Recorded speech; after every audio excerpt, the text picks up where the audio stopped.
Vamos a empezar esta sesión, este bloque, que lo vamos a llamar Integrar para Transformar.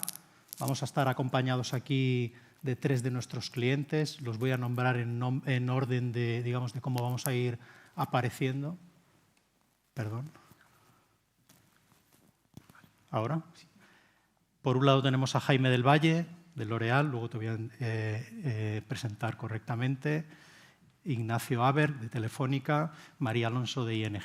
Entonces, me gustaría empezar con algunas reflexiones, y es que en estos años, digamos, las prioridades de vuestras empresas, digamos, la energía se ha estado empleando, digamos, en alcanzar y superar este reto de la transformación digital.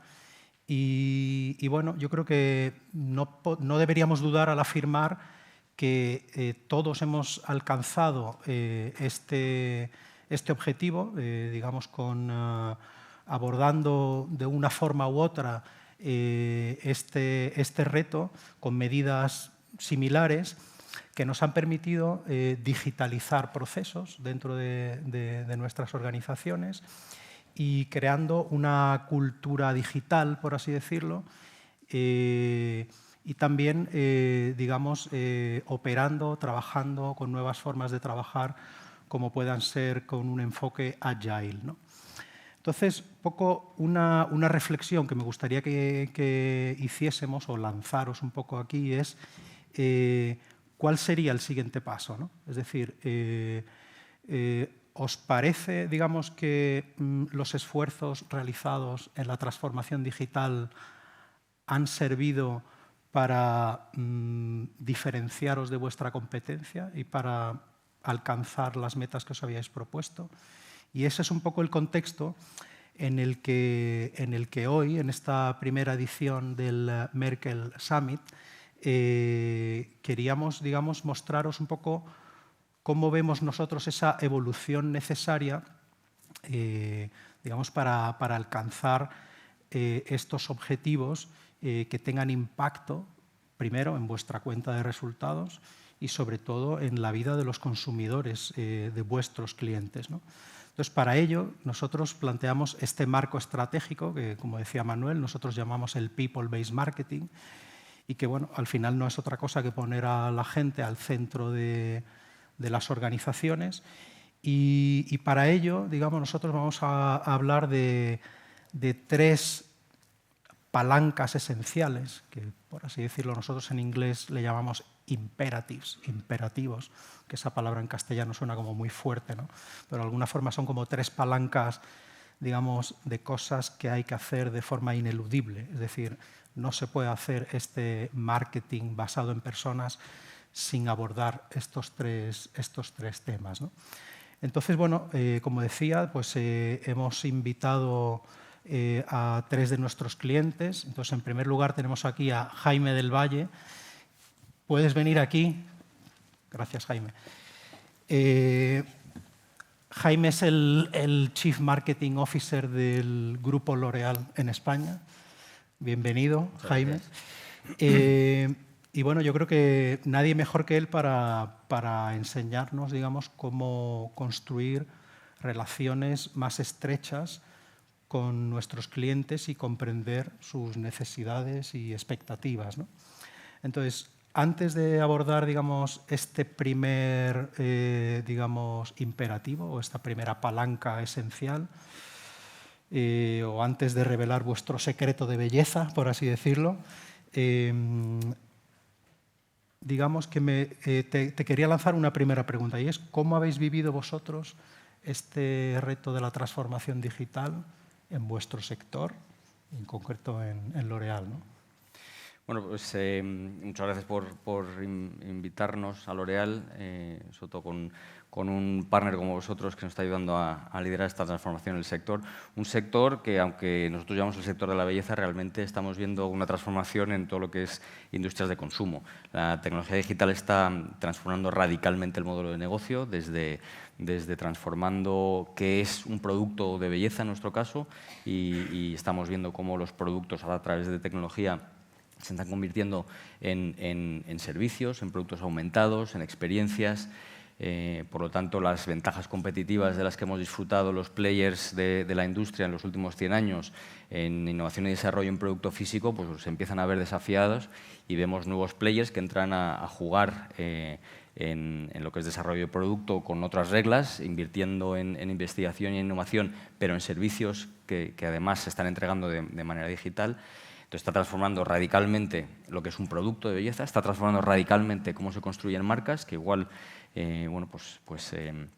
compañías o empresas o marcas como L'Oréal hemos estado disfrutando de un liderazgo durante los últimos 100 años, porque hemos sabido construir marcas muy bien, pero vemos también ahora que las reglas del juego y cómo se construyen esas marcas pues es completamente distinto y, por lo tanto, esa ventaja competitiva que teníamos se empieza a cuestionar y las barreras de entrada empiezan a desaparecer y vemos nuevos players que nos están comiendo el pastel sin necesidad de haber invertido grandes presupuestos de media para construir sus marcas. Por lo tanto, también vemos el impacto en cómo se está transformando la construcción de marcas en sectores de consumo. Y, por último, la tecnología digital está transformando radicalmente el cómo se compran y se venden esos productos y servicios.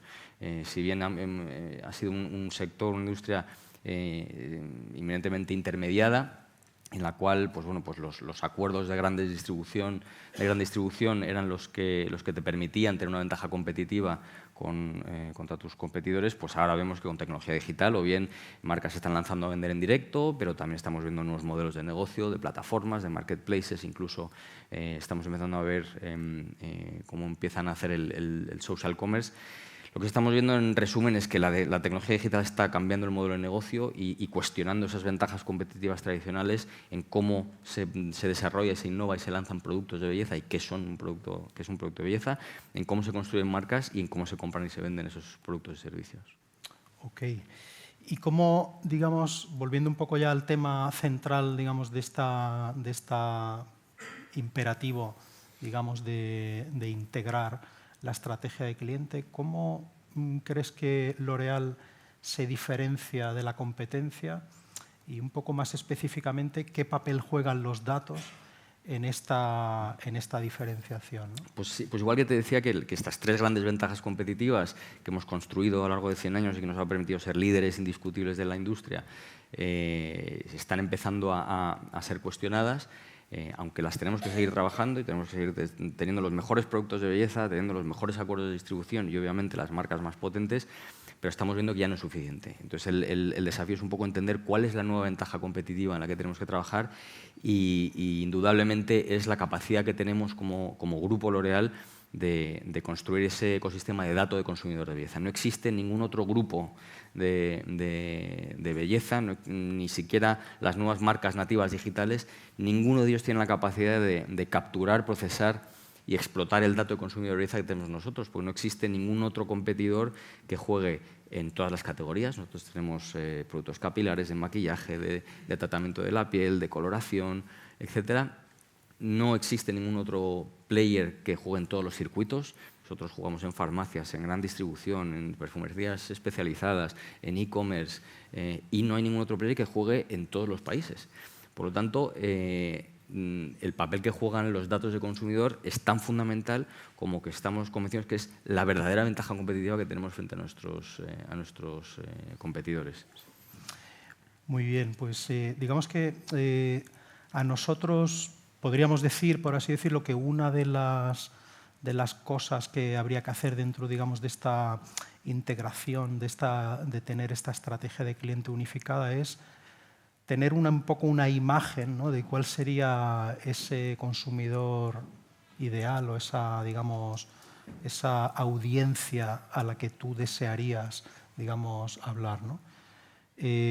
Vosotros tenéis, digamos, ¿cuál sería esta audiencia deseada de L'Oréal, ¿no? Es decir, dentro de este esfuerzo un poco por establecer cuáles serían, digamos, estos clientes, estos consumidores ideales y luego ir acercándote a ese ideal, ¿qué nos podrías decir sobre esta audiencia deseada, ¿no? Este tipo de consumidor ideal, ¿no? Bueno, lo que pasa es que nosotros en la industria en la que estamos realmente la audiencia o el público objetivo es prácticamente todo el mundo. Entonces, para nosotros no es un tema de definir cuál es esa audiencia deseada, sino de entender y de escuchar y de captar señales que nos indiquen quiénes son para luego poder montar la estrategia de producto personalizado, servicio personalizado. Por eso para nosotros lo importante es precisamente orquestar todo este esfuerzo de, uno, cómo seguimos captando ese dato de consumidor. Obviamente tenemos muchísimas señales que ya existen, pero tenemos que ser muchísimo más eficientes en procesar esas señales que existen a día de hoy. Pero más importante es cómo nos inventamos nuevas excusas, nuevos puntos de contacto o, que es donde nos estamos centrando, nuevos servicios que nos permitan captar y enriquecer ese dato que ya existe, en el caso de que ya lo tengamos, o que no existe y que adquirimos, ¿no? Entonces, ahora mismo, cómo orquestamos nuestra estrategia alrededor del dato, que es nuestra ventaja competitiva para los próximos 100 años, es, primero, cómo creamos nuevas excusas o momentos para captar ese dato y enriquecerlo. De ahí toda nuestra inversión no solo en tecnología, pero también en servicios. La adquisición de Modiface, que es una tecnología que nos permite hacer servicios, por ejemplo, de prueba de maquillaje en remoto o de prueba de coloración virtual, que lo que nos hace es basado en entregar un valor. Por eso incluso tampoco necesariamente hablamos de experiencias, sino de servicios que añaden valor. A través de esa excusa de entregar un valor muy específico a un punto de contacto, pues a la prueba de maquillaje, hay un intercambio de datos de consumidor. Entonces, primero es cómo orquestamos esa captura de datos, tanto el existente como el nuevo, con el desarrollo de servicios que añaden valor. Dos, cómo almacenamos todo ese dato y de ahí, pues, obviamente, todos los esfuerzos, las inversiones en tecnología que estamos haciendo con Google, con vosotros, etcétera. También cómo clasificar y explotar ese dato para luego desarrollar nuevos servicios que añaden valor o mensajes personalizados o incluso productos personalizados. Entonces, al final lo que digo es que más que intentar definir cuál es esa audiencia deseada, es sobre todo entender quién es el consumidor a día de hoy, quién es el cliente, que me ha parecido un concepto súper interesante en los esfuerzos que dedicamos, ¿no?, a la conquista versus a la retención, y sobre todo cómo orquestamos todo eso para seguir entregando servicios de valor. Porque, como te decía, en esta disrupción tecnológica de la industria lo que estamos viendo es una migración clarísima de industrias de producto a industrias de producto y servicio, ¿no? Sí. Podríamos decir un poco, digamos que tienes una experiencia, digamos, una trayectoria larga en el mundo del marketing. Yo creo que uno de los retos que hay hoy en día y es que prácticamente las marcas y los consumidores están conectados, o existe la posibilidad de estar conectados permanentemente, ¿no? Entonces hay un reto un poco y es, uniéndolo a esto que estás diciendo, te toca casi escoger en qué momento abordas al cliente y para qué, ¿no? Entonces, desde ese punto de vista, digamos como que vosotros habéis sido conscientes de este momento y os estáis apoyando en la tecnología para ello. Es decir, que ¿te parece que eso ha sido un cambio relevante? Absolutamente. Mira, yo antes de L'Oréal estaba en automoción, ¿no? Y afortunadamente o desafortunadamente es una industria que está mucho menos intermediada. Es decir, el acceso al dato de un consumidor de automoción es muchísimo más directo que si estamos en consumo. De hecho, creo que de los que estamos aquí, la industria de belleza es la más intermediada. Eso, el desafío que plantea es que es muchísimo más difícil para nosotros leer todas esas señales de ese consumidor a través de todo su viaje de consumo, pero especialmente el momento de la toma de decisión y de la transacción es para nosotros el momento más valioso, pero también más alejado por el diseño de nuestra industria, ¿no? Entonces, lo que es muy importante y en lo que estamos trabajando es precisamente cómo construimos ese puente a través de tecnología que nos permite acceder a un dato que tradicionalmente sin la tecnología nos era absolutamente inasequible, que es la transacción, para entender cuál es esa intencionalidad, en qué momento está el consumidor tomando esa decisión de compra. Ahora, a través de tecnología, somos capaces de poder empezar a captar esas señales, o bien porque estamos desarrollando esos puntos de contacto en directo.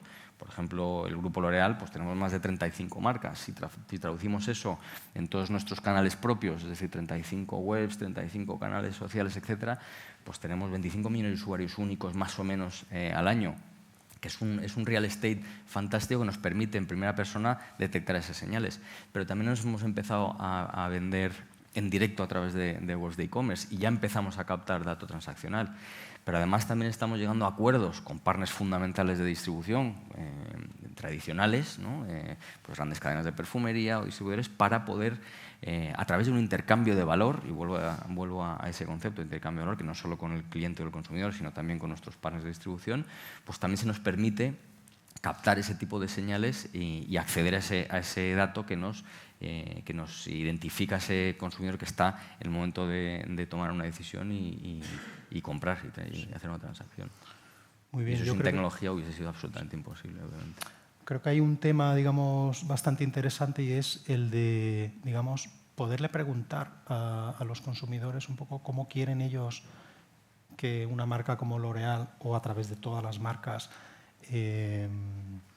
digamos, cómo quieren que sea la relación con la marca, ¿no? Entonces, no sé si vosotros hacéis en este esfuerzo un poco de tender, digamos, ese puente hacia las expectativas del cliente, lo que quiere el cliente, y es ese momento, digamos, de preguntar cómo quieres que nos dirijamos a ti, ¿no? Sí, yo creo que el desafío es hacerlo de una manera creativa, porque si no, inmediatamente, por defecto, vamos a, no, relléname este cuestionario, contéstame este email. Entonces, vuelvo otra vez al concepto de la entrega de servicios de valor añadido. Cuando nosotros ofrecemos un servicio de diagnóstico de piel en remoto, lo que estamos haciendo es preguntarle cuál es tu problema de piel. Pero claro, o bien le haces un formulario con 20 preguntas que te tiene que contestar, con el consecuente bueno, pues experiencia que pueda llegar a tener, o le das un servicio por el cual simplemente, poniéndose enfrente de una cámara que ya tiene en su móvil, pues somos capaces de captar y de analizar su piel y entender qué problemática tiene. De un modo muchísimo más creativo y muchísimo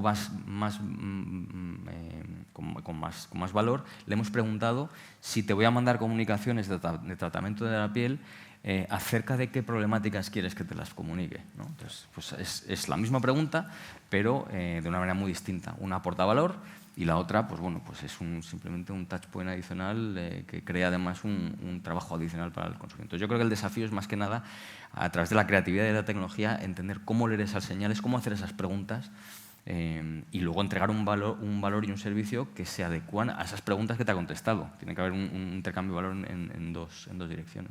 Muy bien. Gracias, Jaime. Bueno, pues yo creo que un poco recapitulando un poco los mensajes clave, ¿no? Nosotros están en las pantallas, ¿no? Creo que para, digamos, abordar una estrategia customer-centric, por así decirlo, persona-centric, deberíamos, por una parte, preguntar a nuestros clientes cómo quieren que les hablemos. Hay que ser flexible, ¿no? Quiero decir, este concepto un poco de cuándo hay que preguntar, cuál es decir, el concepto del momento, ¿no? Es decir, que parece que cobra relevancia. Has comentado un tema antes y es el tema de los móviles, ¿no? Gracias a los móviles, el móvil es el pegamento, por así decirlo, casi que pega a la marca con la gente, en el sentido de que el móvil lo lleva siempre contigo y es una forma de estar siempre en contacto con la gente. Y bueno, pues yo creo que también hay que ser flexibles un poco en el momento en el que, digamos, te diriges a los clientes. Habría un tercer concepto, y es que interactuar con la gente de forma que la gente decida un poco cuál es su camino, cómo quiere que sea esa relación con la marca. Y por último, de alguna forma, tú has hablado de entrega de valor, pero podríamos, digamos, también reformularlo un poco como una recompensa, ¿no? Es decir, que hay una cosa a cambio de otra, en el sentido de que, bueno, pues el cliente de alguna forma te va dando feedback, te dice cómo quiere que lo trates y tú eso también lo recompensas un poco con una mejor experiencia, por así decirlo, ¿no? Entonces, bueno, yo creo que con esto, digamos que hemos sintetizado un poco todos estos puntos y lo que nos has contado. Creo que queda bastante, más o menos, dibujado un poco cuál es el alcance, digamos, de este reto, ¿no? Que es el de integrar la estrategia de clientes, ¿no? Es curioso porque nosotros muchas veces cuando hablamos con clientes, y esto es un tema que a Juanma le parece también bastante gracioso, y es cuando le preguntas a las empresas con las que trabajamos, ¿tenéis una estrategia de clientes? Todo el mundo dice, sí, sí, claro. Pero cuando preguntas, la siguiente pregunta es, ¿podríamos verla? Entonces ya entramos en un tema como que no está tan claro, ¿no? Es decir, por eso yo insistía un poco en el concepto de estrategia de cliente. Tú decías que igual tampoco siempre va de eso, ¿no? Pero nos parece que vosotros lo hacéis un poco a vuestra manera, y es, pues eso, pensar en quién es el cliente ideal, un poco al que te quieres dirigir, cuáles son sus motivaciones, sus intereses, y un poco como dirigirte. Y saber leerlo, de verdad. Yo, el tema de las preguntas, tenemos casos con vosotros y con Google de consumidores, de clientes que visitan una web específica de nuestro grupo, y sin tener que preguntarles somos capaces de saber si ya es cliente de esa marca, y no solo de esa marca, sino es cliente de cualquier otra del grupo, y si es cliente de otra marca del grupo, saber además de qué tipo de producto. Por lo tanto, podemos saber incluso qué tipo de piel tiene simplemente por haber visitado la web de una de las marcas, ¿no? Entonces, entender precisamente todo ese viaje, de dónde viene, cuáles son sus intereses, leyendo de manera integrada y conectada todas esas señales sin la necesidad de preguntar como preguntábamos, ¿no? Hace 20 años, yo creo que es fundamental, y luego determinar exactamente qué es lo que quieres, a dónde aspiras y qué es lo que quieres hacer con cada uno de ellos. Muy bien, pues muchas gracias, Jaime. Con esto damos fin a esta primera parte. Y bueno, voy a dar la bienvenida a Ignacio Aber, que es Global Marketing Director de Telefónica para Smart Wi-Fi y otras apps, digamos, de servicio a los clientes. Digamos que este segundo imperativo, ¿no? O esta segunda palanca de la que nos gustaría hablar ahora, y es la de integrar el stack tecnológico, y eso tiene un porqué que vamos a entrar ahora en los detalles. Digamos que un poco lo que ha estado pasando en las organizaciones es que se ha visto esta construcción de los stacks tecnológicos como una especie de ir conectando un componente detrás de otro, de forma que, bueno, pues todo va adquiriendo como una dimensión muy grande de piezas conectadas, pero tenemos, digamos, por así decirlo, un conjunto de piezas tecnológicas, digamos, que comparten datos, que unas dependen de otras, pero digamos que unas dependen de otras, por así decirlo, para que este stack funcione correctamente, ¿no? Entonces, un poco lo que te vamos a pedir hoy, Ignacio, es que nos ayudes un poco a desenmarañar esta madeja de, digamos, cómo la transformación digital y la tecnología, digamos, que ha supuesto en las organizaciones. Y bueno, pues al igual que le hemos preguntado a Jaime, me gustaría empezar con una pregunta un poco genérica, y es ¿cómo has vivido, digamos, este reto de la transformación digital, ¿no? En el sector de telco y bueno, pues en Telefónica más concretamente, ¿no? Muy bien. Bueno, gracias, Pablo, por la invitación. Yo creo que la transformación tecnológica que estamos viviendo en este momento está muy ligada a un cambio cultural y de mindset, ¿no? Y de maneras de trabajar. Yo estoy en un área que estamos desarrollando productos digitales desde Madrid para Latinoamérica y para Europa, y este esfuerzo de nueva manera de trabajar requiere cambios de comportamiento y cambios culturales. Por ejemplo, nosotros estamos trabajando en Agile, y eso implica romper silos y trabajar con distintos stakeholders que por ahí tienen distintos incentivos o distintos reportes matriciales, y tenemos que juntarnos en una mesa para definir productos digitales.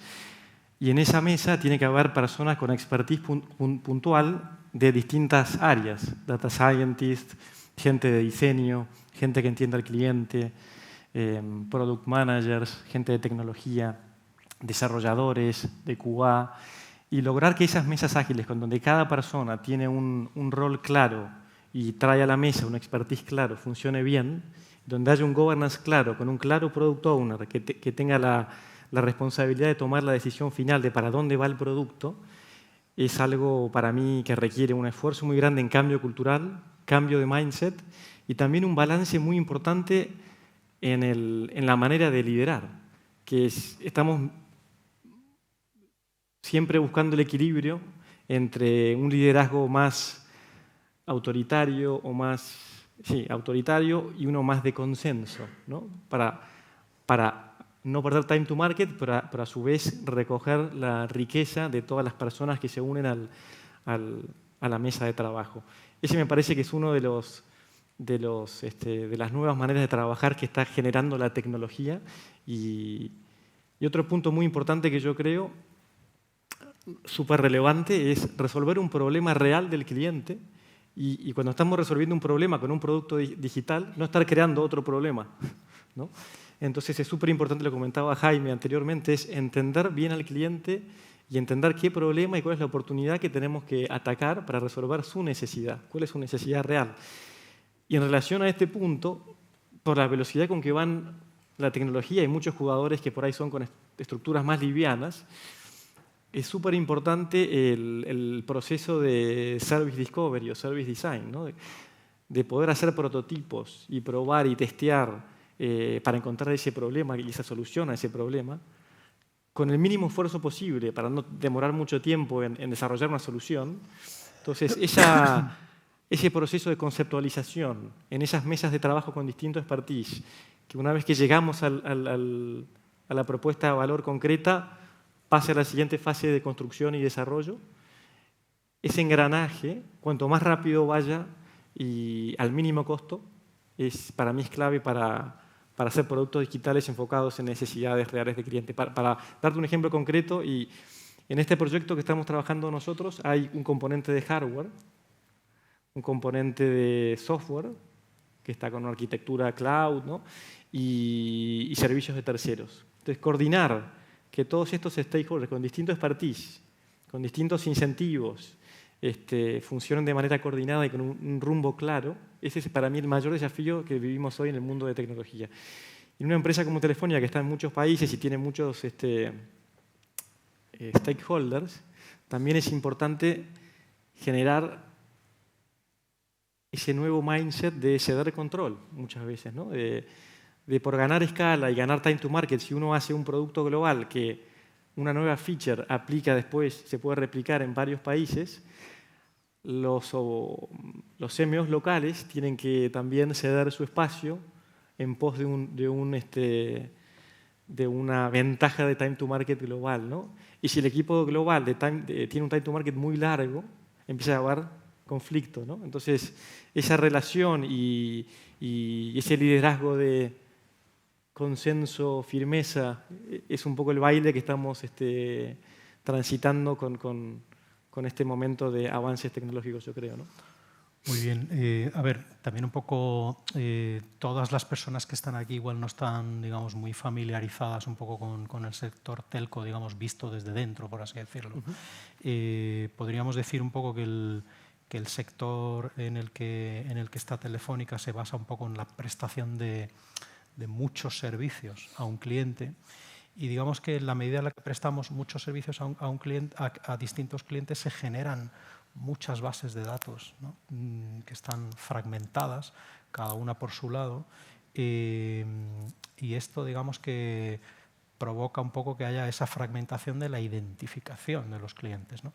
Es decir, que poniendo un caso, digamos, concreto, ¿no? Es decir, vosotros os ocupáis de dar servicio a vuestros clientes a través de apps que se acceden en los teléfonos, el propio teléfono y la propia conexión del teléfono también es un servicio que vosotros dais, pero estas apps, digamos, que pueden estar, por ejemplo, dedicadas a configurar los servicios de tu router y tu tele y tu conexión a Internet, es decir, todo eso va generando datos. Pero, digamos, visto desde esta óptica que lo vemos nosotros, es datos que están fragmentados, ¿no? Entonces, dentro de esta digamos, palanca esencial que nosotros llamaríamos integrar el stack tecnológico, digamos que nos parece que el tema clave es el de gestionar, digamos, esa identidad de esos clientes a través de todas esas, digamos, apps, servicios, etcétera, que que, por así decirlo, esa sería la clave, ¿no? de esta estrategia de datos, ¿no? ¿Qué nos podrías decir que se pueda contar, por así decirlo? ¿Qué tecnologías, ¿no? se podrían estar usando para crear esta visión única de clientes, que nosotros vemos que al final es el fin último de tener también todo este stack integrado, ¿no? Es decir, las herramientas hacen distintas cosas, ¿no? Herramientas de analítica, herramientas de almacenado de datos, de procesado de datos, de orquestación de datos, etcétera. Pero digamos que todas estas piezas, por así decirlo, deberían poder resolver este reto, digamos, de poder identificar al usuario a través de todos los puntos, ¿no? ¿Qué nos puedes contar acerca de esta tecnología necesaria para poder hacer eso, ¿no? Me vienen a la mente por ahí 2 o 3 reflexiones, ¿no? Cuando te escuchaba, Pablo, creo que el principal concepto que tenemos que pensar cuando construimos tecnología en relación a datos del cliente es confianza. Eso creo que es fundamental, ¿no? Es verdad que a medida, no sé, nuestros padres, por ejemplo, cuando ven la gestión de los datos, son súper reservados y están preocupados, ¿no? O la gente mayor, por qué está pasando con los datos que están siendo utilizados por compañías tecnológicas para mejorar sus productos o para hacer ofertas personalizadas, ¿no? Entonces hay un tema de confianza. Es verdad que cuando uno va bajando en la edad, no sé, a nuestros hijos, la verdad que les da igual que sus datos estén en gestión de otras empresas, siempre y cuando vean un valor claro de un servicio a cambio por esa transferencia de información, ¿no? Entonces, yo lo primero que quiero transmitir es súper importante que en esa arquitectura de gestión de datos haya el valor de confianza, transparencia, que los clientes puedan entender en algún punto qué datos están siendo compartidos con las empresas de tecnología y cómo las empresas de tecnología están usando esos datos para mejorar sus productos o para hacer ofertas personalizadas. Yo creo que hay una delgada línea entre contexto, que es lo que han comentado en el inicio, ¿no? Contexto, oferta personalizada, entender el customer journey, hacer un producto acorde a una necesidad real del cliente, que ese es el camino correcto, pero también hay una delgada línea roja en cuanto a que sea un poco creepy, ¿no? Que uno le está hablando a Alexa de un viaje y de repente te aparece en el móvil una publicidad de ese viaje puntual, ¿no? Entonces, yo creo que es importante ese equilibrio entre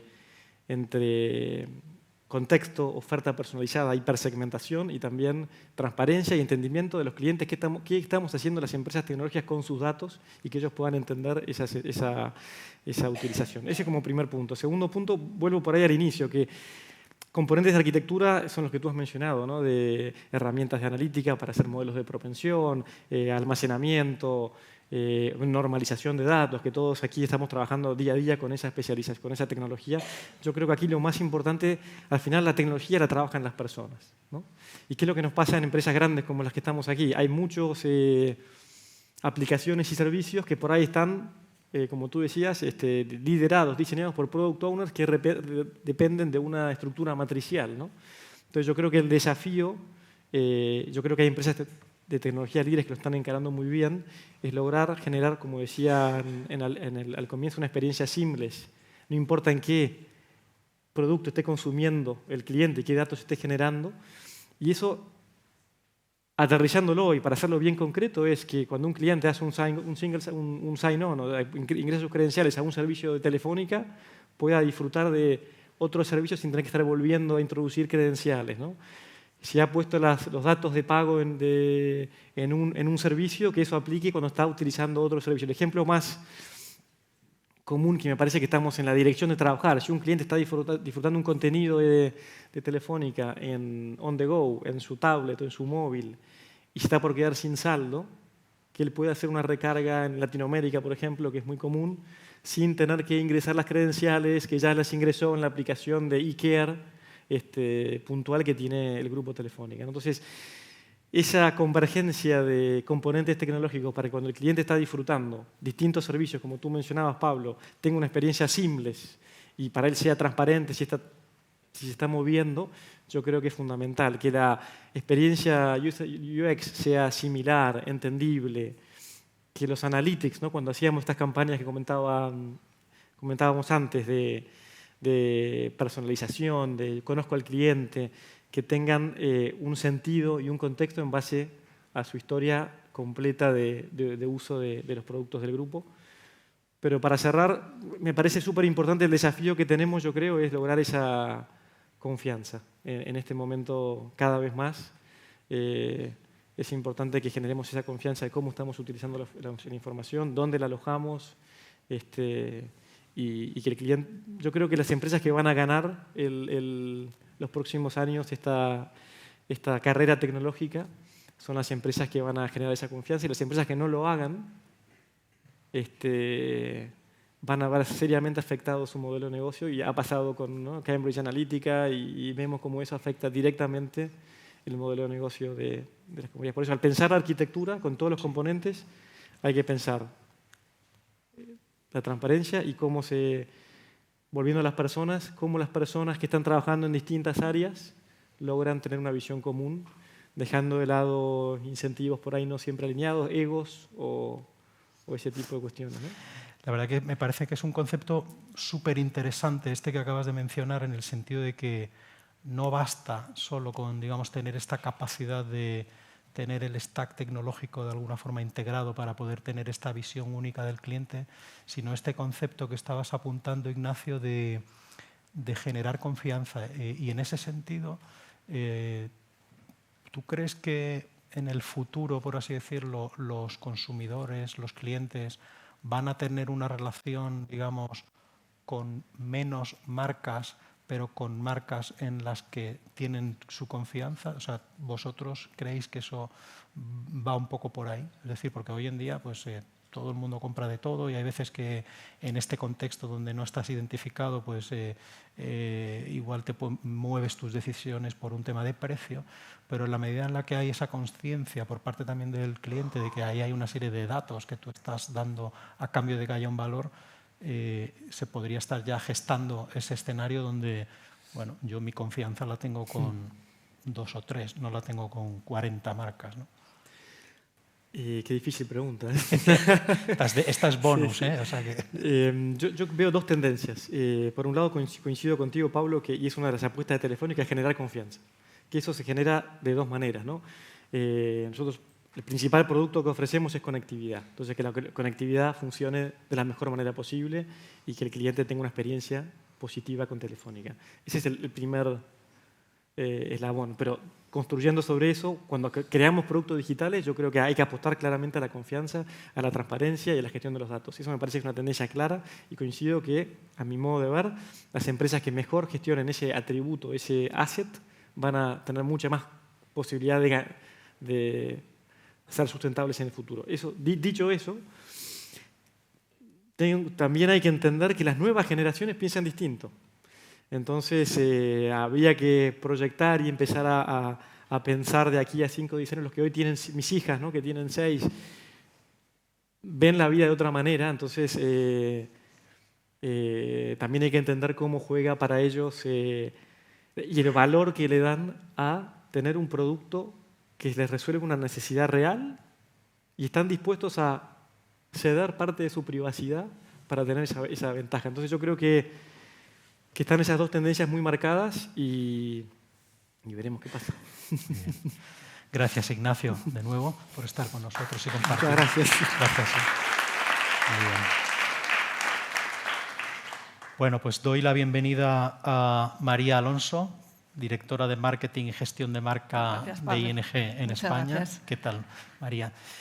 Bueno, voy a hacer una pequeña, introducción un poco de este tercer imperativo, o de esta tercera palanca esencial, ¿no?, que es integrar el plan de ejecución, ¿no? De alguna forma, un poco, Ignacio ha empezado a apuntar cosas que seguro que van a salir ahora un poco en nuestra conversación, y es, bueno, pues los consumidores esperan de las marcas que respondan a sus necesidades de manera única, inmediata, y esto, digamos, requiere una agilidad, ¿no?, por así decirlo, que es difícil de alcanzar, ¿no?, por parte de las organizaciones, ¿no? Entonces, bueno, yo creo que no nos engañemos, ¿no? En todas las empresas hay silos, ¿no? Los famosos silos en todas las empresas y, bueno, se trata un poco de construir puentes entre ellos, ¿no? Entonces, bueno, pues un poco recapitulando brevemente, por una parte, digamos, como tenemos que trabajar, por así decirlo, con equipos que tengan una visión clara de cuál es esa experiencia que nosotros queremos darle al cliente, como ha comentado Jaime, una comprensión, por así decirlo, también del papel de los datos y la tecnología, como en el caso que nos ha contado Ignacio en Telefónica. Y bueno, pues vamos a hablar un poco de este necesidad de integrar el plan de ejecución, ¿no? Necesidad de trabajar, por así decirlo, bueno, pues a través de todos los silos, departamentos, unidades de negocio que pueda haber en una empresa, ¿no?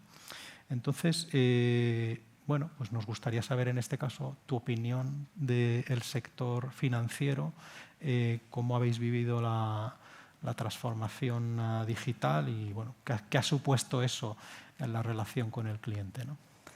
Bueno, pues a ver, lo primero que te diría es que se habla mucho de la transformación del sector financiero y yo creo que todos hemos vivido cómo nuestra relación con el banco en los últimos años ha cambiado radicalmente, ¿no? Y ese cambio pues viene dado principalmente por la tecnología, ¿no? Lo está marcando mucho la tecnología. La tecnología hace que seamos capaces de acceder a nuestras cuentas, de gestionar todo nuestro día a día con el banco de una manera remota, ¿no? Sin tener que ir a oficinas y sin tener que hablar con nadie. Y ahí un poco ha sido la banca directa la que ha liderado ese cambio y la que ha tenido éxito en ese cambio. Nosotros, para que los que no nos conozcan muy bien, llevamos 20 años en España y el modelo de negocio que trajimos es un modelo muy basado precisamente en esto, ¿no? En productos muy sencillos a los que damos acceso a través de canales remotos. Automatizábamos todas esas operaciones que el cliente hacía de forma más recurrente, de forma que pudiera autogestionarse, ¿no? Y esto es lo que llevamos haciendo tiempo y es un poco por dónde está ahora el sector, esta transformación digital del sector va por ahí, ¿no? Va en permitir la autogestión de los clientes, va en ellos innovar, optimizar procesos, ahorrar costes también, va por ahí. Nosotros digamos que ese proceso lo hemos culminado, ¿no? Nuestra transformación digital es un poco diferente porque nosotros desde el principio, como te digo, damos ese acceso remoto y desde hace 4 años tenemos ya la facilidad para nuestros clientes de que desde el móvil puedan hacerlo todo, contratar cualquier producto o servicio. ¿Qué ha significado eso para nosotros? Pues para nosotros ha significado un volumen de contactos que se ha multiplicado por 4, o sea, nuestros clientes contactan mucho más con nosotros ahora que antes y el 80% de esos contactos se hacen desde el móvil. O sea, hemos pasado de espacios mucho más grandes a espacios mucho más pequeños de cara a comunicarnos con ellos, ¿no? Pero bueno, esa es la primera parte, la tecnológica. Nosotros vemos una segunda parte que creemos que es donde está la diferenciación, que es la de las personas, ¿vale? Y es un poco de lo que me comentabas, ¿no? Cuando hablo de personas, hablo de clientes y hablo de empleados. Hay esas dos vertientes de las personas. Desde el punto de vista del cliente, ¿de qué estamos hablando? Bueno, se ha comentado ya aquí. Si, como os decía, llevamos el móvil en el bolsillo, estamos cada día más conectados, pues son muchísimas oportunidades para el banco para personalizar, ¿no? Lo que ha comentado Andrés desde el principio. Hay que personalizar todos esos contactos, hay que aportar valor, que comentaba Jaime también, en cada uno de esos contactos con la información que tenemos. Nosotros estamos haciendo, sabes, un esfuerzo muy grande en esa parte. Tenemos ahora mismo más o menos el 15% de los contactos son personalizados tanto en el entorno abierto como en la parte más cerrada para clientes y apuntamos a final de año un 20% más o menos de personalización. Más cosas importantes, aparte de esos contactos del día a día, nosotros sabemos en finanzas que hay otros contactos que no son tan recurrentes pero son muy importantes para el cliente. Por ejemplo, te haces una hipoteca, la hipoteca es un momento clave en tu vida o procesos un poco más complejos, ¿no? Decidir cuál es tu cartera de ahorro e inversión lleva un poquito más de complejidad. Entonces, estamos trabajando en modelos de relación que permitan al cliente tener ese asesoramiento que necesita humano, especializado, pero a través de canales remotos, que son los canales pues, que nos permiten llevar la vida que llevamos todos y manejar las herramientas a las que estamos acostumbrados a manejar, ¿no? Y esa combinación entre lo humano y lo digital es realmente mucho más satisfactoria para el cliente. O sea, al final, en esta segunda fase estamos volcados en humanizar las relaciones digitales, ¿no? Sí. Otro factor clave para el cliente pues es por dónde nos entran sus opiniones, sus sugerencias, sus quejas. Muchas veces nos entran por las redes sociales, nos entran en las aplicaciones de los markets que nos dejan comentarios, nos entran en encuestas. O sea, hay muchos sitios. Todo es un mundo digital, pero nosotros como una marca humana tenemos que responder a todo eso y eso es también un foco importante para humanizar esa relación, ¿no?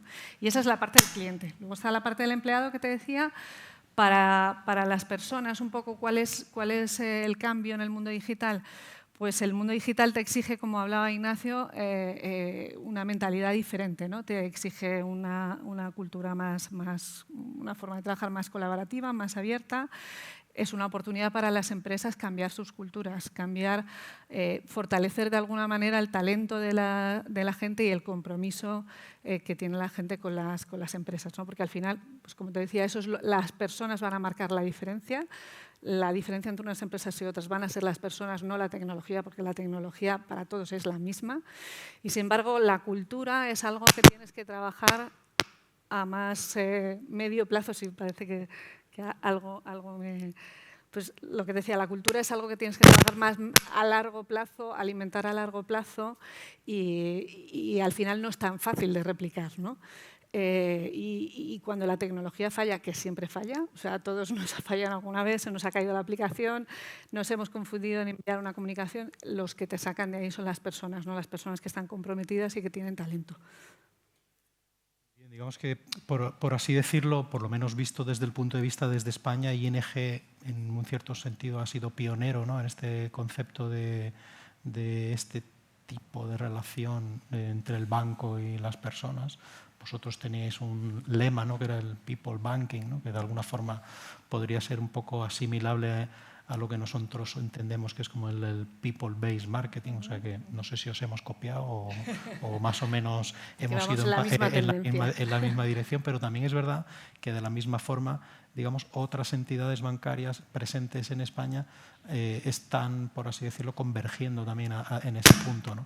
Entonces, en ese sentido, ¿qué cambios os han obligado a hacer internamente, digamos, para ir siempre manteniendo esta diferenciación de la competencia, ¿no? Porque digamos que igual al principio erais vosotros los que representabais un poco este concepto del banco de la gente o el people banking, con esa relación directa, muy enfocado en las tecnologías, internet primero, móviles, etcétera, pero todos están ya haciendo eso. Entonces vosotros me imagino que cada vez queréis poner el listón en otro sitio y ¿cómo te obliga eso a cambiar, digamos, el modo de hacer las cosas dentro de vuestra organización? Pues a ver, nosotros cuando hablamos de organización hablamos de estructura, hablamos de la cultura, como te decía antes, cómo trabajamos juntos y qué herramientas, qué metodologías, qué procesos seguimos para facilitar ese trabajo juntos. Nosotros hemos tenido todo tipo de estructuras, ¿no? Desde ese 1999 que te contaba, que casi éramos una startup, hasta ahora que somos 1.300 empleados, pues hemos ido cambiando la estructura de la compañía muchas veces y esa estructura responde siempre pues, a unas necesidades del cliente, del negocio, del propio equipo, ¿no?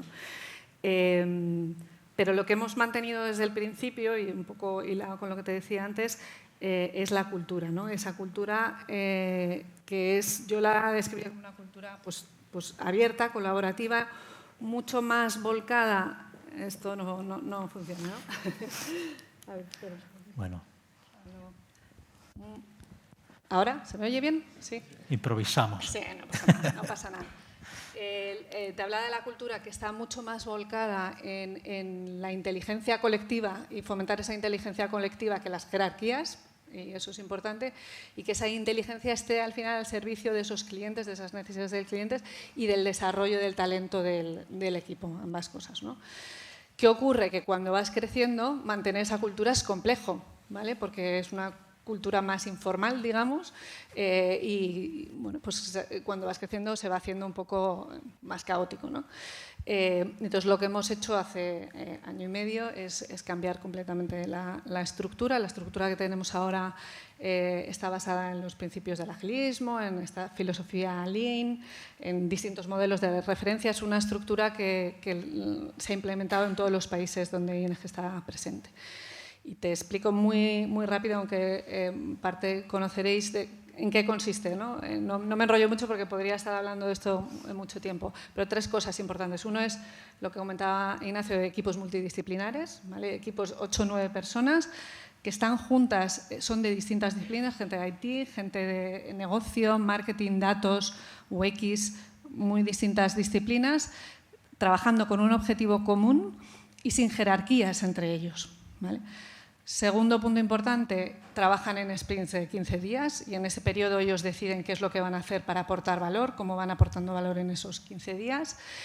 Y tercero sería el uso de herramientas de visual management, ¿no? Que es un poco lo más conocido del agilismo, pues los tablones, los post-its. Parece que si no tienes post-its no eres agilista, no eres moderno, pero es solo una de las patas del agilismo, ¿no? Y donde vemos un poco las tareas de los equipos, su planificación, etcétera. Todo eso, ¿por qué? ¿Por qué nos metemos en este lío, ¿no? ¿Qué buscamos? Pues buscamos sobre todo el engagement del equipo. Eso es lo que buscamos. ¿Por qué esto trabaja mejor el engagement del equipo que otras cosas? Pues por una parte porque esos equipos ven muy rápido que aportan valor. En esos 15 días pueden hacer cambios en las aplicaciones o la web tal muy rápidamente. Por otro lado, están viendo los problemas o las necesidades del cliente con una visión mucho más amplia, ¿no? Están abordando las soluciones desde todos los ángulos y con todas las disciplinas juntas, evitando un poco las idas y venidas que se producían antes en otro tipo de organizaciones. Luego, además, se fomenta mucho la autonomía y la responsabilidad personal del equipo, ¿no? Pasan de estar trabajando en un sitio donde les dicen qué es lo que tienen que hacer a ellos decir qué es lo que se debería hacer, cómo se debería hacer, ser responsables del bienestar del equipo también, que eso es importante, ¿no? No es mi jefe padre el que me tiene que decir cómo estar mejor, sino somos nosotros los que como equipo tenemos que estar bien, ¿vale? Y luego también da una visión más amplia a la gente más experta, ¿no?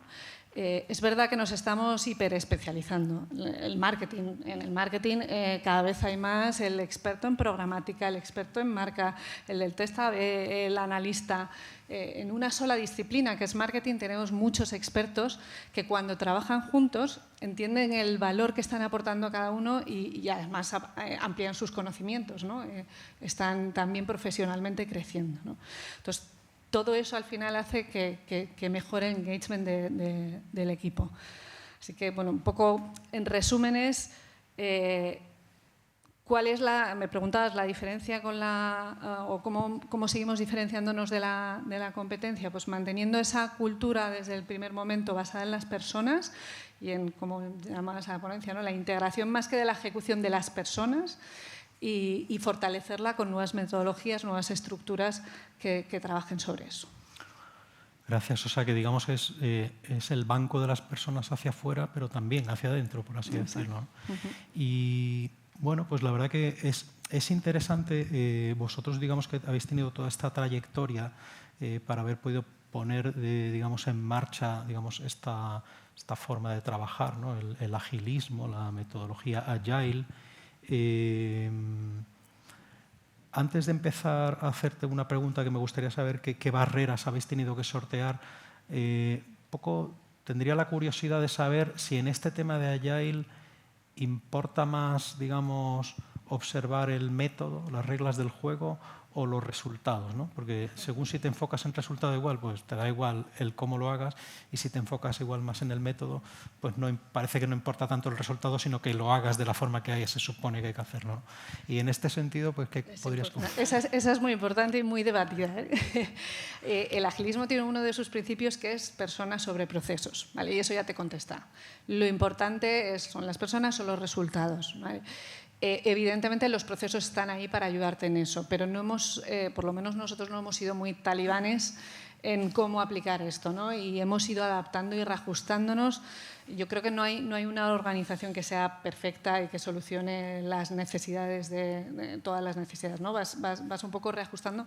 Yo, de hecho, pues lo que te decía, hace 1 año y medio cambiamos la estructura y hace 6 meses reajusté el equipo de marketing, ¿vale? Porque vamos aprendiendo y vamos viendo, además, sobre todo en el caso del marketing, donde el agilismo es algo que viene del mundo de la tecnología, ¿no? En el caso del marketing hemos adaptado muchas cosas, porque es verdad que muchos principios nos valen 100% y nos ayudan, y procesos, metodologías nos ayudan, pero no 100%. Entonces hay que ir un poco al ritmo también de la gente. Ok. Y bueno, y en este sentido, ¿qué barreras podrías comentar que habéis tenido vosotros a la hora de ir perfeccionando este nivel de madurez, ¿no? Pues mira, la primera barrera es muy básica, que es el rechazo que tenemos todos al cambio, ¿vale? Y es casi visceral, ¿no? Te cambian y ya te han cambiado, ¿no? Entonces, bueno, pues hay un primer momento en la organización en el que el engagement baja. O sea, haces justo lo contrario de lo que querías hacer, ¿no? Baja el engagement de los equipos, porque bueno, pues es un momento de incertidumbre, les has cambiado el paso y la mentalidad, no es una cosa fácil de cambiar. Luego vas viendo que hay gente que entra muchísimo más rápido y gente que le cuesta más y que hay que apoyarla más, ¿vale? Cosas concretas así que hemos aprendido, que hemos vencido a lo largo de este tiempo. Pues te daría ejemplos como expertos en tecnología que estaban acostumbrados solo a hablar con expertos en tecnología y que de repente han aprendido otros idiomas, que empiezan a hablar, esforzarse para que el resto del banco les entienda, ¿no? Eso es muy importante. O gente que pertenece al departamento de marketing, pero está trabajando en el equipo de hipotecas, y cómo se esfuerzan en seguir actualizándose en lo que pasa en marketing, seguir conociendo qué capacidades tenemos, porque además vamos rápido en cómo avanzamos en el marketing, ¿no? Qué capacidades tenemos, qué oportunidades hay, mientras tienen un día a día en el que están aportando valor al negocio de hipotecas, ¿no? Como tienes esas dos visiones. Gente que tenía equipos con los que trabajaba en el mismo sitio físico y ahora de repente su equipo está en otros departamentos o en otros equipos, ¿no? Y cómo tiene que acostumbrarse a trabajar de una manera completamente distinta, ¿no? A ser más sistemático en las reuniones que pone con esas personas, a pedir feedback continuo a otros porque no les están viendo en el día a día, a aportar valor a ese equipo, no tanto desde el te voy a decir lo que tienes que hacer, como desde el cómo evolucionamos esto, cómo mejoramos, cómo te puedo ayudar. Esos son cambios de mentalidades muy grandes, ¿vale? Y hemos pues ido poco a poco aprendiendo y todavía nos queda recorrido. Muy bien, muy bien. A mí me parece que hay un poco una historia graciosa detrás de esto, y es que de la misma manera que en la fiebre del oro en California los que hicieron dinero eran los que vendían las palas y los cubos, en esto de la Agile los que han hecho dinero son los de los post-its, ¿no? Pero bueno, espero que vosotros también hayáis podido avanzar gracias a eso. Sí. Muy bien, pues nada, gracias Muchas María. Gracias a ti. Gracias.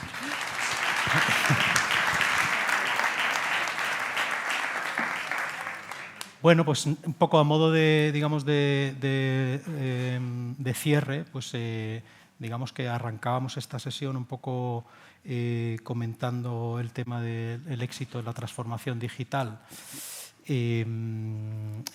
Digamos que depende un poco de cómo nos situamos en el mercado como un player diferenciador.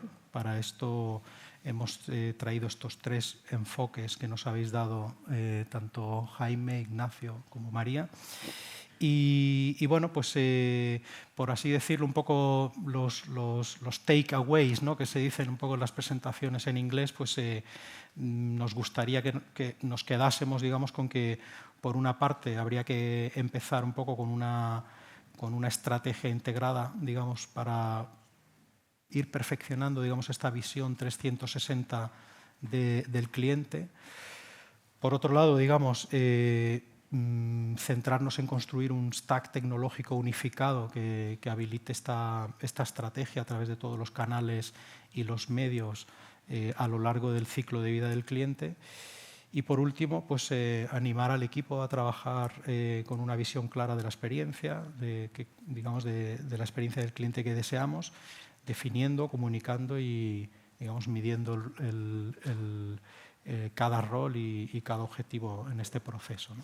Así que, bueno, con esto os doy las gracias. De nuevo, gracias Jaime, Ignacio, María.